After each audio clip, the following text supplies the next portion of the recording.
much, Mr. Tipton. I'd like to say good afternoon to each and every one of you here. You know, I might be on this picture here somewhere. But it's an intriguing thing to think about the history of black people. We've been involved in everything in America, from making sugar to that cell phone you got in your pocket. It was invented by a Negro up at church. He's up there right now. You know how he invented that telephone? He got tired of setting the lawnmower down, running answering the phone. So that's how he invented the cell phone that you have in your pocket today. But the biggest thing about all that, we don't get nothing for what we do. You see, we don't get the kind of money that people are supposed to get. People making millions, billions off the cell phone, but he's not getting anything. Nobody hardly knows people want to do it. I just thought I'd tell you about something. But I want to tell you about my baseball career. I had opportunities. I was looking at you talking about Jason. I traveled all over this country with Jason. One of the greatest Negroes that have ever been here to this country. You hear him talk about Muhammad Ali and all them. But Joe Louis and Jesse Owens was the glue that kept Negroes together in the days. And nobody else did it. When Joe Louis had a fight and lost the fight, the black community was dead. When Joe Louis won a fight, everybody in the black community was happy. And that's the way it should be. But I got in the newspaper business for one particular reason. And it's prevalent today, not only then, 60 years ago, but prevalent today. It's because of people are not known. And people with the means to put the information out won't give it unless they know what kind of people that they do. For instance, just like it was talked only a few minutes ago, they're talking about the past, like Rosa Parks. Sure, she was first sit on the streetcar and wouldn't move. But how many other black women did the same thing that you don't say nothing about?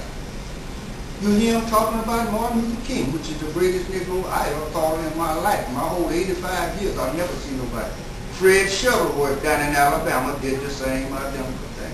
It was a man named Ed Nixon down in Montgomery, Alabama. Let me give you a little story about Martin Luther King.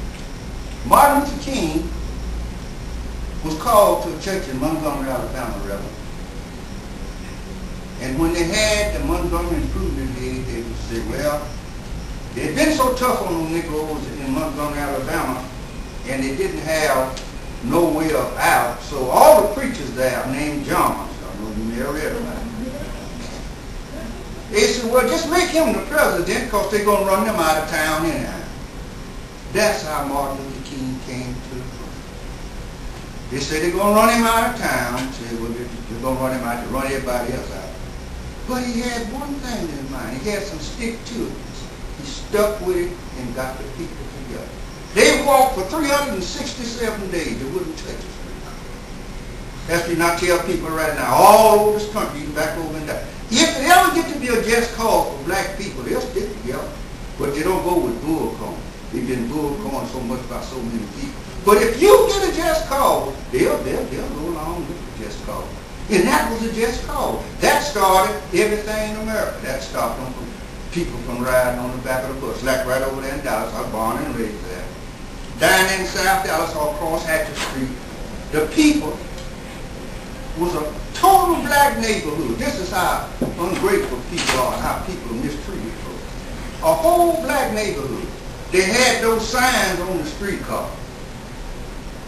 To further up the street to go, picking up black people going to work. They had to get up out of their seat to let a white person sit down, which was totally wrong. And it's coming from a black neighborhood. That's coming up Murray, going into the map, the Martin Luther King Boulevard now. All of this. But we endured all of that. But let me tell you something, friends. We as a race of people have endured a whole lot. But I tell people this everywhere I go. We got some of the smartest people that you ever seen in your life. But the thing that happened, they try to keep the ones that got the sense down. I'm not telling you what I heard, I'm telling you what I know. Give you an example of what I'm talking about. They came out to my place 2 weeks ago and made a documentary about things that I know. I mean things that I know. They didn't put nothing in the paper. They went and got somebody 15 years old and put it in the paper. Man, they know nothing about it. The mail read the story about Sid Galloway in the morning evening. I'm the one who gave the man the stuff to that. They didn't have nothing about what the man had done.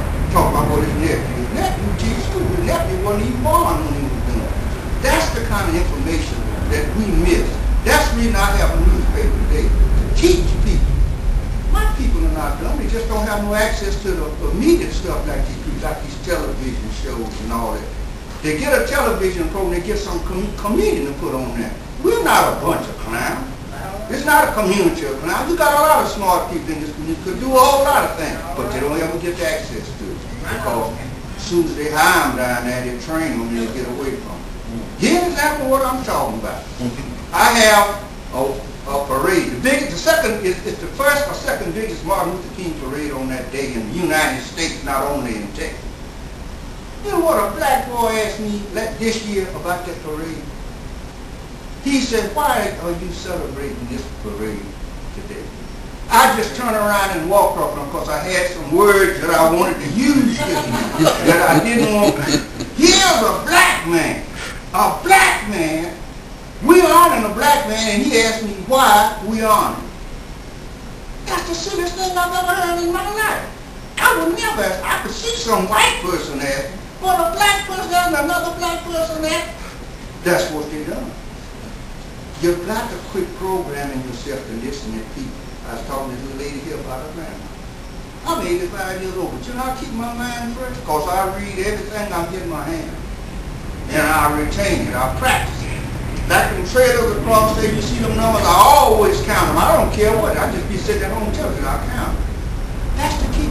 You don't let your mind get tainted by not doing nothing. How many times you know people retire from a job that live 2 weeks after they retire? And you know what I call this sit down. I had some friends of mine that belonged to the Parkside YMCA over there on Eugene Street. They said, Blair, why don't you come over there? And you know, got a lot of friends over there that belong to the Y. They sit around and play dominoes every day. So I decided one day, instead of going to my place where I eat dinner, that I would go over there. Child, let me tell you something. I stayed there about 15 minutes. I saw all of them coming there with them walkers and them canes. I said, I'm not coming back here. And I haven't been back. But it's so many things, you know, it's so many things this Bible. And I'm not, there's no influence from no white people. Because I come along in here when they get everything the Negro get you to think. Well, right here in Dallas, I'm not talking about Mississippi or nobody else. And I don't hold that against them because I know all white people are not the same. But there's some good ones and there's some bad ones. Once you find them bad ones, leave them.